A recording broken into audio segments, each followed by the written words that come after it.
Is it really real, son? Let me know it's real, son, if it's really real. Number one on your list of Mavericks, who would it be?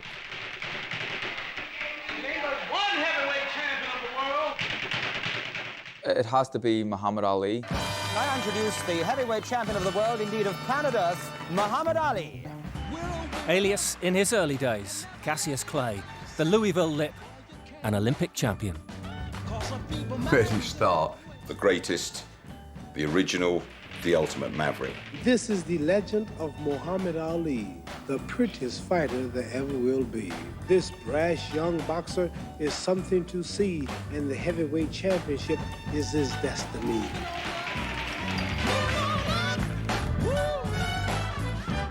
Cassius Clay was front-page news. The writers had found a boxer who could string 3 syllables together. They even took his poetry and gave it a bigger circulation in a year than Byron got in a century.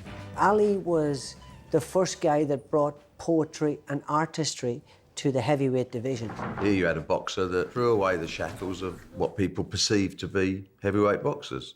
I'm the greatest fighter of all times. I'm too pretty, sucker. You don't stand a chance tonight. If you think you can get me, come on. Just keep talking all that stuff. Keep talking. I'm gonna soon get you in a few minutes. Come on, sucker. I don't care if you take 20 years, you'll never get me. He told everyone that would listen that he was the best ever. If you're saying all these things and not backing it up, it's a completely different story, but he always backed it up. He was incredibly articulate, incredibly charismatic. He was a beautiful-looking man. He had skill, he had balance. He wasn't a particularly devastating puncher, but he had poise. He could move like a lightweight. Very difficult to outmatch this man for speed. The world champion boxes like a middleweight without drawing a laboured breath. He could hit you 5 times before you knew it.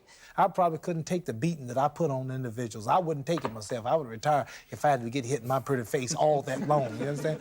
He had a gift. Ali brought something new to the stage. He brought entertainment. So I found out that promoters like money. Promoters look for the best 2 people that's gonna draw the crowd. I met a famous wrestler in America who's deceased now named Gorgeous George. And he was bragging about how pretty he was, how beautiful he was, how great he was. I'll annihilate the bomb, I'll kill him, I cannot be defeated. And he was bragging so until I had to go see him. And many thousands of people was there, mainly hoping he would be whooped, just to see if this man could really back up all this talk. Right away I started talking, I am the greatest. If he talks jive, he'll fall and fight. I'm the real king of the world, I'm too beautiful to be a fighter. This made many people angry because black people in America as a rule are humble. They don't talk like that. And I heard it ringside when I fought Sonny Liston. He talks too damn much. Put your fist in his mouth. Well, I didn't care what he said because he paid $250 for the seat. And I went to the bank laughing, you understand? He spread the global appeal of boxing, and he spread the audience beyond the anoraks or the traditionalists. He brought in the casual fan. I'm sorry about this noise, but you know what you are. You create this pandemonium everywhere you go. He caught the public's imagination and brought boxing to the masses, really. These people know I'm the king of boxing. They know I'm the best. And I want everybody out there in London to tune in because I'll be there live in living color soon. And then you add that to what he did outside of the ring, which is monumental. Would you fight in a country to which you were politically opposed? Say one which had a very unattractive attitude towards the black man. Oh, like America? He was very unpopular when he made the decision not to go to Vietnam, not to be enlisted. He wouldn't do it. That immediately stigmatized him as an anti-war protester. It immediately marginalized him. You are happy to have thrown away perhaps the greatest sports career since the war. See, the greatest sports title mean nothing, mister, if you cannot be free. See, boys in Vietnam are throwing away, you may say, their lives. I haven't did that much. I'm still living. They are dying today to free somebody they don't know. So what in the hell is a heavyweight title and a few stinky dollar bills for my people's freedom? When his license was taken off him, his titles were stripped off him, he wasn't allowed to box. As they say, the price of freedom comes high. I have paid, but I am free. There are certain people in life that are prepared to pay the ultimate price for something they believe in. And after I go to jail, if I go to jail, I'm gonna stay in training. Then he took it to the Supreme Court. It just so happened that things turned in Vietnam, and it all worked out in his favor.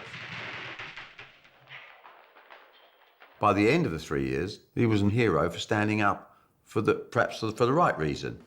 And that added another dimension to his appeal as a Maverick sportsman.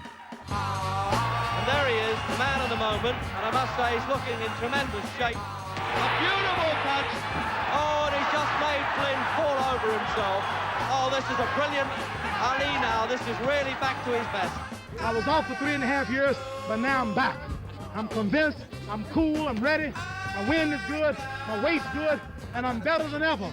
I think I'd turn around and jump on Ali's back if I had to at this point.